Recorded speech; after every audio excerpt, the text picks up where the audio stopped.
एक बार भगवान भोलेनाथ साधु महाराज का रूप धारण कर पृथ्वी लोक पर भ्रमण करने के लिए आए। मार्ग में उन्हें एक सेठ मिला। सेठ के यहाँ उन्होंने रात्रि का विश्राम किया और प्रातःकाल जब जाने लगे तो साधु महाराज ने कहा, सेठ जी, मेरे पास यो पारस पत्थर है। यो बड़ा बेशकीमती है। किसी भी लोहे से इसका स्पर्श होने से वो सोना बन जाता है। यो पारस पत्थर आपके पास में 1 सप्ताह के लिए रखना चाहता हूँ। 1 सप्ताह के बाद जब मैं भ्रमण करके लौटूंगा तो आप यो पारस पत्थर मुझे लौटा देना। तब तक आपके पास यो पारस पत्थर सुरक्षित रहेगा। सेठ ने कहा कि महाराज, 7 दिनों तक तो यो पारस पत्थर मेरे पास ही रहेगा।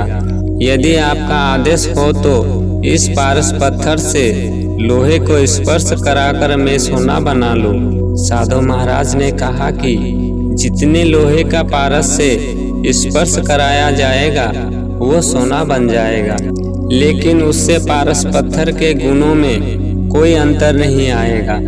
7 दिनों के लिए यो पारस पत्थर मैंने तुम्हें दे दिया है। अब तुम्हारी मर्जी, तुम जितना सोना बनाना चाहो बना लो।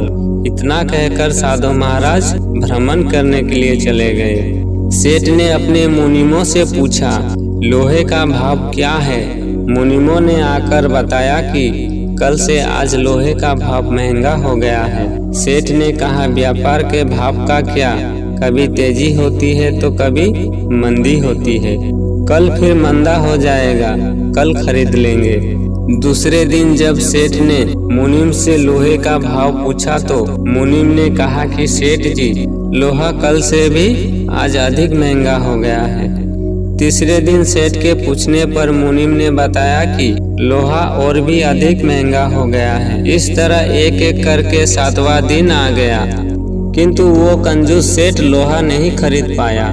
7वें दिन साधु महाराज सेठ के पास आए और उन्होंने सेठ से अपने पारस पत्थर की मांग की। सेठ ने कहा, महाराज, आप थक कर आए हैं, थोड़ा जलपान कर विश्राम कीजिए। मैं अभी आपका पारस लाकर देता हूँ। वो भागकर घर गया।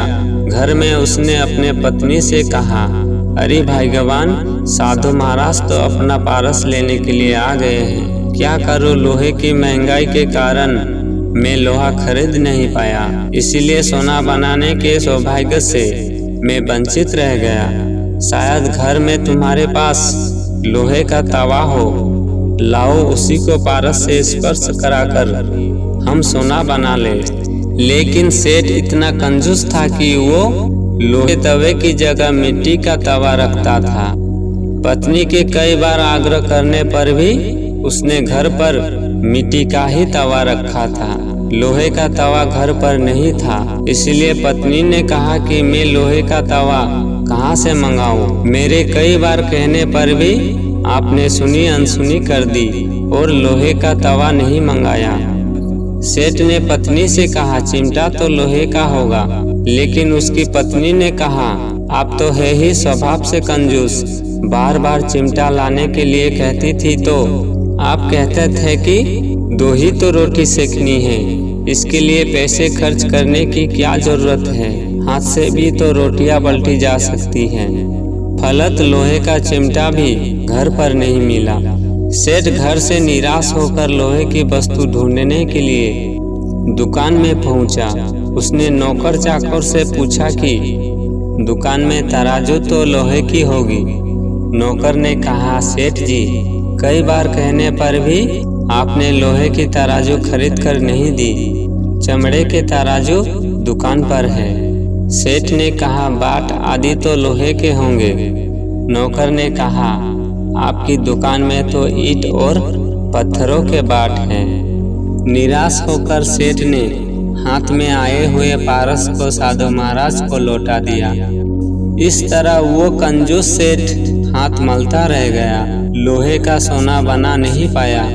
उस मूर्ख कंजूस को कभी यो भी समझ नहीं आई कि लोहा चाहे कितना भी महंगा हो जाए पर रहेगा तो सोने से सस्ता ही। काश वो 7 दिनों के अंदर लोहे को पारस से स्पर्श कराकर सोना बना लेता तो वो सदा सदा के लिए मालामाल हो जाता।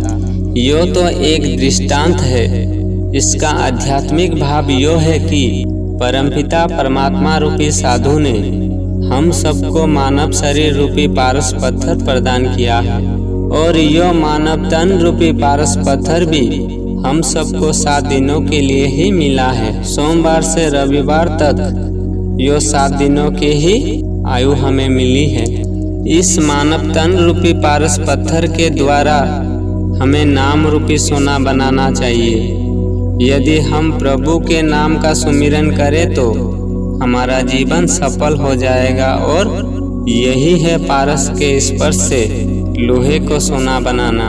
जो मानव तन को पाकर नाम सुमिरन रूपी सोना नहीं बनाता है, वो तो उस कंजूस सेठ की तरह ही है जिसे 7 दिनों के लिए साधु महाराज से सोना बनाने के लिए पारस पत्थर प्राप्त हुआ था, परंतु उसने उससे कोई लाभ नहीं उठाया। बिना सोना बनाए ही साधु महाराज को पारस पत्थर लौटा देना पड़ा। जो मानव तन रूपी पारस पत्थर प्राप्त कर नाम की कमाई नहीं करता, उसका मानव जीवन प्राप्त करना व्यर्थ और निष्फल हो जाता है, और जो नाम सुमिरन की कमाई करते हैं उनका ही मानव तन पाना सार्थक होता है। दोस्तों, इस तरह की वीडियो प्राप्त करना चाहते हैं तो हमारे चैनल को सब्सक्राइब कीजिए। धन्यवाद। जय भोलेनाथ।